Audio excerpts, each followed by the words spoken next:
Ya, Bareskrim Polri resmi menaikkan kasus dugaan ujaran kebencian yang menyeret mantan politisi Partai Demokrat Ferdinand Huta-Hayan ke tahap penyidikan. Sebelumnya cuitan Ferdinand di Twitter direspon beragam di masyarakat hingga berujung pada laporan polisi. Lalu apa saja sebenarnya unggahan yang bisa disebut berkonten sara dan berpotensi pidana? Kita akan membahasnya bersama sejumlah narasumber. Yang pertama ada Ketua MUI Kiai Kholil Nafis, ada juga pakar hukum pidana Abdul Fikar Hajar, serta analis media sosial Drone Emprit, Mas Ismail Fahmi. Selamat pagi Pak Kiai, selamat pagi juga Pak Fikar dan juga Mas Ismail. Selamat pagi, Assalamualaikum warahmatullahi wabarakatuh. Waalaikumsalam warahmatullahi wabarakatuh. Terima kasih banyak semuanya sudah bergabung bersama kami di sini. Ini kasus Ferdinand menjadi sorotan dari banyak pihak, namun yang menarik memang kita kalau lihat di media sosial, tanggapannya juga beragam lah. Kita harus akui ada juga yang mereka yang seperti mendukung Ferdinand dalam kasus hukum ini. Ada juga yang mengatakan bahwa ini sudah menyinggung SARA dan seharusnya memang harus ditindak oleh pihak aparat kepolisian.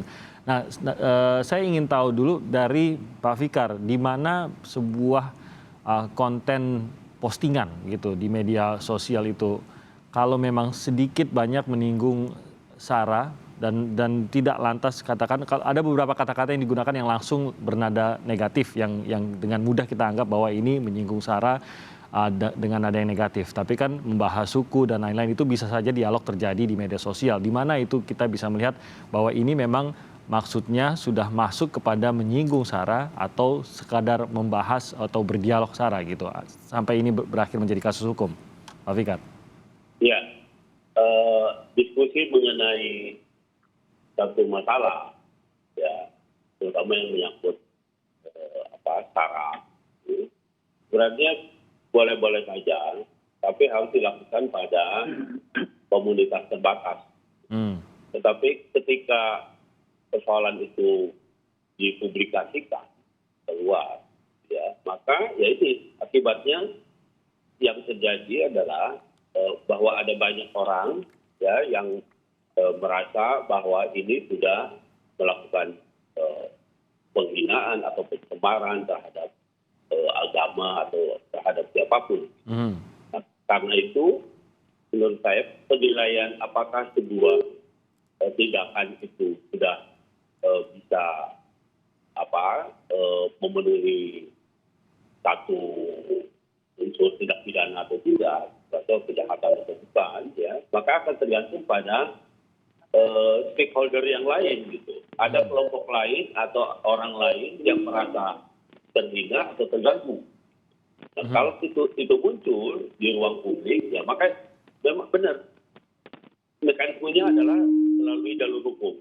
Disalurkan saja pada proses peradilan pidana atau pada proses pidana.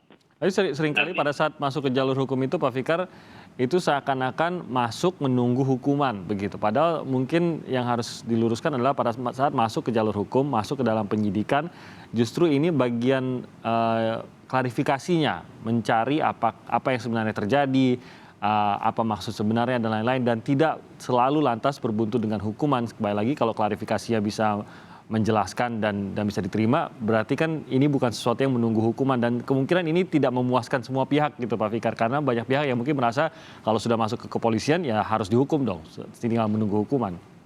Ya, di proses hukum sendiri ada yang namanya institusi atau lembaga SP3, ya, penghentian penyidikan. Nah, itu artinya apa? Itu artinya setiap persoalan yang masuk ke proses hukum, ya, baik pada tingkat penyidikan maupun penuntutan, sangat mungkin itu dihentikan. Ya.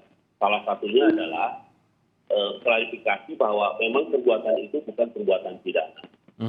Tetapi kalau di tingkat penyidikan sudah disimpulkan bahwa itu pidana dan dinaikkan ke penuntutan, yaitu proses hukum yang benar, gitu. Ya, proses hukum yang benar. Nah, karena itu di dalam tahap-tahap proses hukum itu pun ada kontrolnya. Umpamanya kita punya lembaga pra-peradilan untuk mengontrol tidaknya penangkapan, penahanan, penggeledahan, penyitaan, atau bahkan penghentian penyidikan. Itu bisa dikontrol semua di pengadilan. Namanya lembaganya pra-peradilan. Nah, artinya ketika sudah masuk ke ranah peradilan, ya silakan jalan. Gitu. Silakan dibuktikan prosesnya gitu. Apakah memang terbukti seseorang itu melakukan tindak pidana atau tidak? Gitu. Nah, forum inilah yang akan nanti membuktikan. Karena semua mekanisme ada di sana, gitu. Termasuk pada hak-hak yang diberikan kepada terdakwa untuk melakukan perlawanan juga. Dalam pengertian itu tadi saya bilang pra peradilan. Ya. Keabsahan sebuah proses itu juga bisa diuji. Gitu. Nah, karena itu ini sudah langkah yang tepat kalau menurut saya membawanya ke pra peradilan karena dua-duanya punya kesempatan untuk mengontrol langkah ini. Karena di lain pihak kan masyarakat sudah banyak mendesak. Itu artinya apa? Itu artinya ada korbannya. Kalau ini kejahatan itu ada korbannya gitu. Oke. Nah, saya ke Mas Ismail, kita sebenarnya harus mengakui bahwa di media sosial itu banyak sekali sebenarnya cuitan sara juga. Mungkin dari Drone Emprit sendiri memantau bagaimana perkembangan dari unggahan Ferdinand Huta Heian ini dan tanggapan dari netizennya seperti apa? Baik, ya. Kalau dari sisi media sosial itu bisa kelihatan dengan jelas ya. Kalau tadi disampaikan bahwa ketika menyampaikan sesuatu secara terbuka, ada nggak korbannya gitu ya. Kalau dari analisis media sosial kelihatan siapa saja yang memberikan respon. Ya. Ada di media sosial itu bisa jadi ada buzzers, ada influencers. Mungkin kita lihat, ini mungkin settingan orang. Biasanya kita analisis juga, itu adalah berbagai stakeholder. Misalnya dari sini, untuk kasus Ferdinand Huta Heian, kita lihat selain dari media sosial ada tokoh nasional, anggota DPR, ya, ormas keagamaan, ormas kepemudaan, aktivis, dan macam-macam.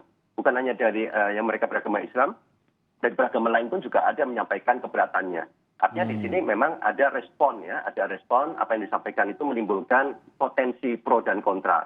Pada awalnya memang kalau saya lihat di data Drone Emprit, yang kontra luar biasa besar ketika awal-awal muncul pernyataan Ferdinand Huta Heian ini.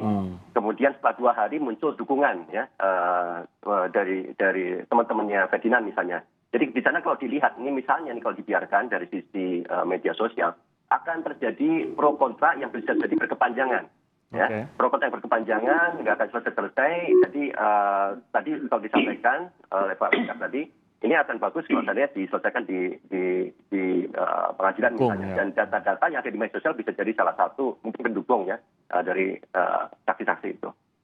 Oke, jadi memang terkadang harus melalui jalur hukum untuk menegaskan begitu ya. Tidak semua kasus juga berlalu begitu saja.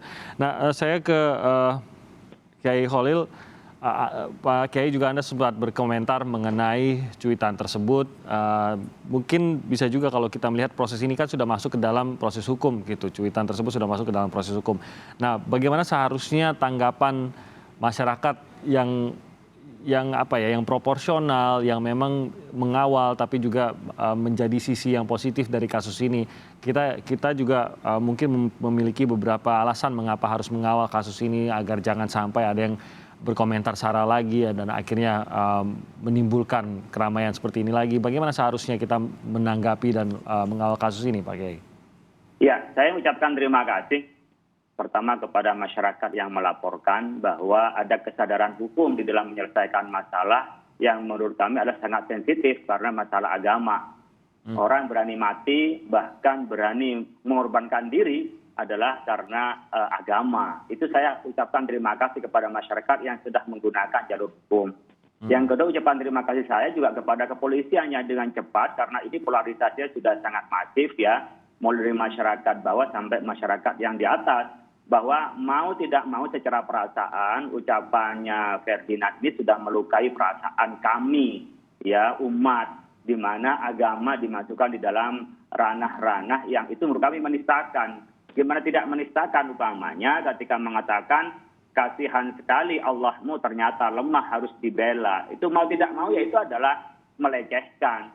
Di dalam hal ini kami lakukan termasuk saya membantu kepada kepolisian di dalam keputusan Majelis Ulama Indonesia yang dilakukan pada tahun 2021 lalu, kriteria penodaan agama sudah termasuk di dalamnya karena melecehkan kepada Allah Subhanahu wa taala di media sosial dalam bentuk pernyataan. Jadi teman-teman para masyarakat tidak perlu sekarang melakukan hal-hal yang anarkis. Jalurnya sudah tepat, ada jalur hukum. Tinggal bagaimana bisa membantu penegak hukum di dalam pembuktiannya. Jika memang itu merasa ada ingin ya meletakkan Indonesia pada dasar hukum, kemudian juga kita menyelesaikan masalah-masalah itu kepada masalah hukum. Jadi kita bantu kepolisian dengan dalil, dengan argumentasi yang bisa diberikan pada mereka. Tapi apapun yang terjadi kami percayakan pada penegak hukum. Cuman demikian, penegak hukum kami berharap ini persoalan perasaan, tidak hanya masalah hukum semata. Jadi kalau ini dibiarkan, saya khawatir nanti akan muncul orang berdalih-dalih macam-macam lah ya, berdalih karena umumnya mu'alaf. Ini gak ada urusan dengan mu'alaf. Ini persoalan keyakinan kita, kami yang merasa direndahkan. Yang kedua berkenaan dengan imajinasi sendiri. Kenapa imajinasi kok dilakukan di Twitter? Inilah pendidikan yang dilakukan oleh kita semua, oleh Majelis Ulama, termasuk mengeluarkan bagaimana bermuamalah secara metode. Jadi hal-hal itu saya pikir, saya secara pribadi menyatakan semua itu lemah dan kami memberikan dalil-dalil. Oleh karena itu, itulah cara meluapkan rasa cinta kita kepada Indonesia yang dibangun atas dasar ketuhanan yang Maha Esa. Kita saling menghormati, tidak perlu mencari dalil benar tidak benarnya. Karena keyakinan orang itu tidak perlu dibenturkan, tidak perlu dibanding-bandingkan, tetapi sesuatu yang melukai terhadap zat yang kita sembah, siapapun itu adalah penodaan agama dan itu melanggar terhadap konstitusi kita dan dasar negara kita adalah Pancasila. Bagaimana dengan kalau ada yang juga menyatakan bahwa ini kan tidak menyebutkan agama tertentu atau umat tertentu begitu dalam cuitannya tersebut? Ya Allah itu kan yang kita sembah. Apakah Allah atau Allah ya terserah kepada manapun, saya pikir tidak perlu, bukan hanya Islam. Ya, teman-teman kita, saudara kita yang di Nasrani, di Katolik, di Hindu, Buddha, Konghucu, dan kepercayaan kita nggak boleh direndahkan. Ini bukan persoalan karena kami beragama Islam, tapi ini pendidikan bahwa kita saling menghormati. Jangan pernah masuk kepada ranah keyakinan orang lalu merendahkan. Boleh dalam gerakan kita tidak setuju, boleh dalam organisasi kita berdebat, tapi soal keyakinan, soal Tuhan, jangan pernah merendahkan. Kalau Allah Subhanahu wa taala mengingatkan kita, wala tasubul ladzina yad'una min dunillah fayasubbullaha adwan bighairi ilmin. Kalau kita memaki Tuhan yang kita sembah, yang mereka sembah, mereka atau kita akan balik akan memaki terhadap Tuhan yang kita atau kami sembah. Oleh karena itu, untuk menahan anarkisme, nanti saling merendahkan Tuhan yang kita sembah, di sini rendahnya ke penegak hukum untuk menjadikan Indonesia adalah negara yang damai, aman, saling menghormati antar umat beragama. Oke, jadi itu poinnya ya, bukan terkait menyinggung umat mana, tapi karena merendahkan Tuhan itu sendiri, siapapun yang menjadi atau apapun yang menjadi maksud dari yang memposting tersebut, begitu ya Pak Kiai? Betul, jadi ketuhanan yang Maha Esa itu Tuhan dari kepercayaan manapun sebagai titik temu agama-agama di Pancasila dan ketuhanan yang Maha Esa. Kepercayaan pun, ya agama apapun itu bisa mengakui diri sebagai Pancasilais. Tapi kalau Tuhan yang disembah oleh warga negara kita direndahkan, kita mempertanyakan Pancasila. Ini mendasar menurut saya. Ini bukan persoalan kami tersinggung atau tidak tersinggung, tapi mendasar bagaimana menciptakan Indonesia yang rukun, yang aman. Oleh karena itu harus ya dilakukan penegakan hukum dalam hal ini untuk menjadikan Indonesia kembali kepada Pancasila. Orang yang tidak kembali, yang Pancasilais tambah kokoh di dalam memperjuangkan NKRI adalah harga mati. NKRI adalah kesepakatan kita bersama dan Pancasila adalah dasarnya, ketuhanan yang Maha Esa. Baik, kita masih akan melanjutkan kembali pembahasan ini. Kami akan jeda sebentar dan kembali dengan pembahasan yang usai jeda.